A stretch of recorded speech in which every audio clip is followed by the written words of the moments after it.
Hey, man, how are you, man? Thanks so much for doing the show, buddy. It's a pleasure. I appreciate it, man. Good to be here. Yeah, this is an odd night. Hey, so where are you from? Where I grew up, Yeah. I was born in St. Louis, Missouri. Okay.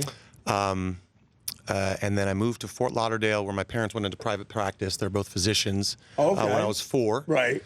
And So that's then- where you're from. That where Fort you're Lauderdale's high hometown. school? Yeah, grade school, kindergarten, high school. Yeah. So how do you get into And this show? is Amir Arison. I didn't say his name yet. Oh, Amir Arison. Yeah, Amir Arison. You Well, said Mike it correctly. Very nice. Oh, Very nice. thank Not you. often done. How do you get into? So how do you get into acting from Fort Lauderdale? What? I mean, you got a lot going on right now, man. It's It's a good year. pretty impressive. Yeah. I know. I need sleep. How do you start doing that? Well, so I was, I was a big kid. I was like basically the same size as I was now when I was 10. Tall? Yeah. Tall, Wow. big, strong. So I was supposed to be good at sports, and Okay. I just wasn't. Did you not like them? I loved sports. I Yeah. just couldn't. You weren't good at it. I sucked. I wanted to be good, and it was terrible because it looked like I was better than I was. Like Right. the football coach was always like wanting to move me up to varsity when I was on JV, and I was like, I can't tackle for crap. And Just because of your size, he was like, I'm a sensitive. I was an actor all the time. A sensitive disposition. coaches love hearing that. Yeah. Right. But you're better off because you would have wasted time. I knew. Doing sports. Instead, you did acting, and it led to something. I knew when I was going to be when I was going into high school, I was like, this is not what I'm going to do with my life. There is a very strong chance I'm going to be an actor. Why am I going to mess around with this? Let me start Right. doing what I love. I knew early on. Basically, when I was in the 3rd grade, I did a play. And That is early, man. 3rd grade. I was 8 years. I did like a little school play, and I had a couple of lines. And my mom came up to me after the play and was like, "You have talent." So they were supportive. So I joined She the drama was. club. Yeah, and then I got like a drama award when I was in the 6th grade for lower school drama. Wow. So you're getting a bunch of encouragement at a young age. Yeah, and I you knew early on. like that. Unlike sports, you like doing it. Yeah, I did. Yeah. I did like sports. I mean, I love Right. playing pickup basketball with my buddies and stuff, and football and throwing the ball around. Yeah, but that ain't going to get you health benefits. No, it's Really, early on, being the tallest kid out there, I mean, you must have been, even though you're saying you weren't that athletic, basketball must have been a big. JV basketball. I mean, I'm Yeah. 6'1", so that's huge in junior high. Not Yeah. very tall in You were like- 6'1" in junior high? Well, I'm 6'1" now, so I was probably like 5'10". Oh, okay. 5'9", That is 5'10". big. I mean, Yeah. that's I mean, I remember the kids that were that big, and they Now, 6'1" in dominated. junior high is up there. It's yeah. big. I Yeah. remember the growth spurt between 6th and 7th grade was like life-changing. I mean, I got contact lenses. I went from being like the class clown to suddenly like growing like 7 inches. Wow. Playing sports. Did you grow getting- 7 inches in like one summer? One or summer? something? I'll never forget it. I Wow. specifically remember the growing pains in the back of my heels. No kidding. I remember it. Wow. Yeah, no, that's a guy had buddies like that, and they actually, what do they call it? You can get something wrong with your knee if you they're actually go too schlotters. fast. Yeah. Yeah.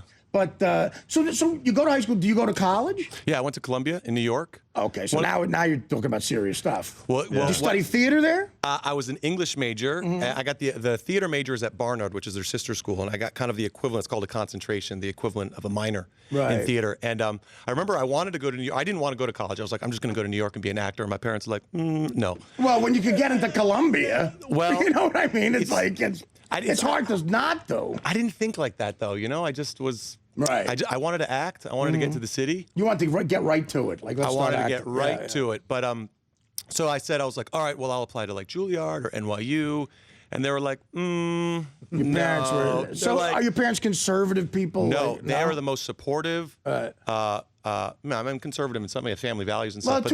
it sounds like 2 doctors, and I mean that as a compliment. by the way. I'm saying, Supporting like, the yeah. whole time. Okay, that's good. Yeah, it's great.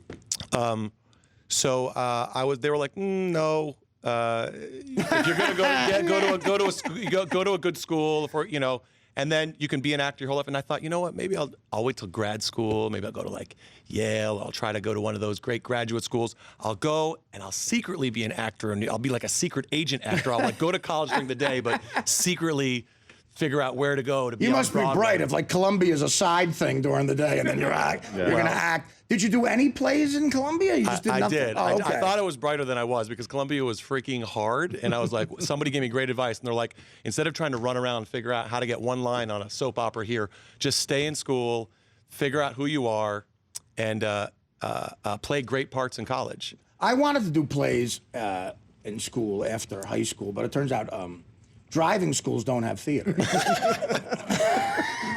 They just let you stay there till you get your license back. But so I mean, so you're the real deal. I mean, you know, so you're English major at Columbia, theater because that's your passion. So did you graduated from Columbia basically to appease your parents? Yeah, I mean, I knew having a college degree from a good institution.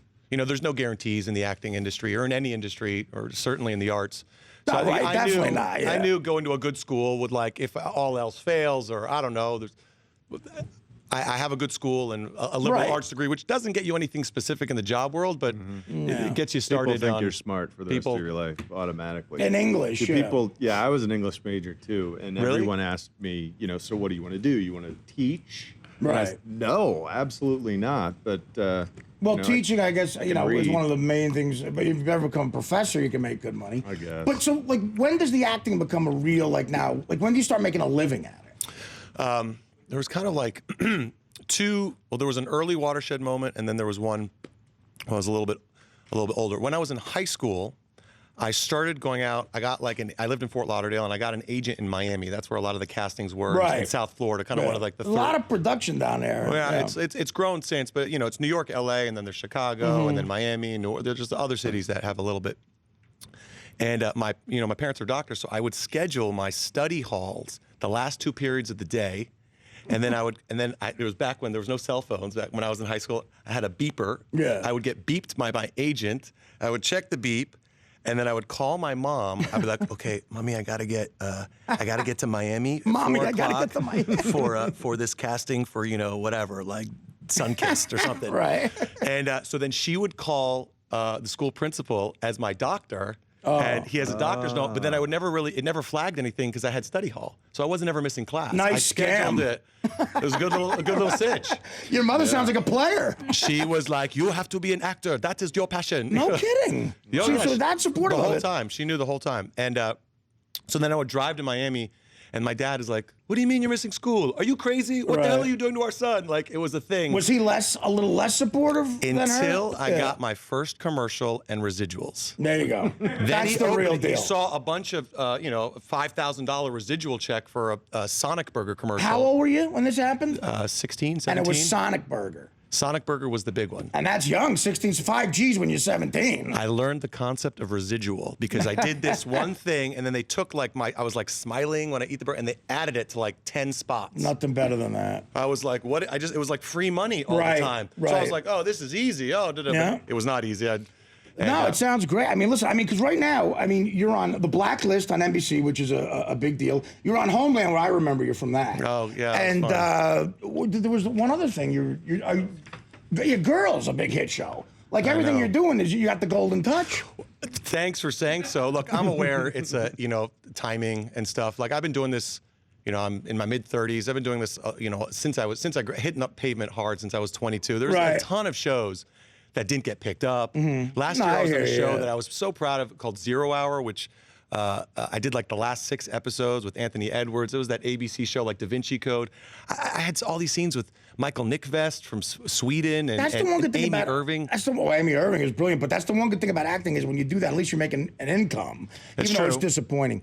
That's true. But we're going to take a break. I'm sorry, we got to hit these commercials on radio, but we're going to come back and get into like really the success you're having now and the show The Blacklist, which seems very interesting, and what it's like working with some of these interesting actors like Spader and everything. Love to talk about it. Yeah, so we're going to come back and talk more with Amir Arison. Rad. The Artie Lange Show, weeknights on Audience, only on DirecTV.